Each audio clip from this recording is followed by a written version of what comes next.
જય દ્વારકાધીશ. જય દ્વારકાધીશ. કયું ગામ ભગવાન? ગઢગામ, તાલુકો પાલનપુર, જિલ્લો બનાસકાંઠા. સેજ નજીક આવી જાઓ. હવે આપ અમૃત પુષ્પ કોના માટે અને શું તકલીફ માટે લઈ ગયા હતા ભગવાન? અમૃત પુષ્પ મારા માટે લઈ ગયો હતો. મારે બીપી હાઈના લીધે કિડની પર અસર થઈ હતી. એમાં ક્રિએટિન આવતા હતા 8. તમારા પોતાને પોતાને એટલે એના હિસાબે તકલીફો શું પડતી? તકલીફમાં જમવાનું એકદમ ઓછું થઈ ગયું હતું. સોજા આવતા પગે, મૂઢે. સોજા કેટલા ટાઈમથી આવતા હતા ભાઈ?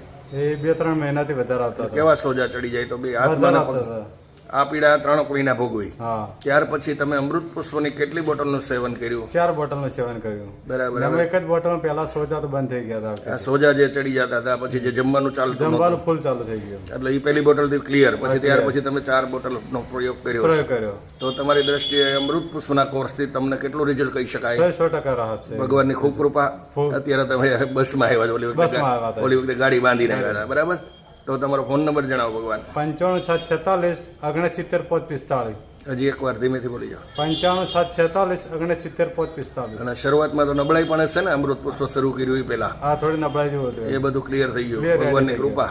ભગવાનની ફૂલ કૃપા. હવે આપની આગળ કોઈ અમૃત પુષ્પ વિશેની માહિતી માંગે તો પ્રેમથી જાણકારી આપજો. જય દ્વારકાધીશ. જય દ્વારકાધીશ. જય ગુરુ મહારાજ. જય ગુરુ મહારાજ. જય દાન મહારાજ. જય દાન. જય સિયારામ. જય સિયારામ.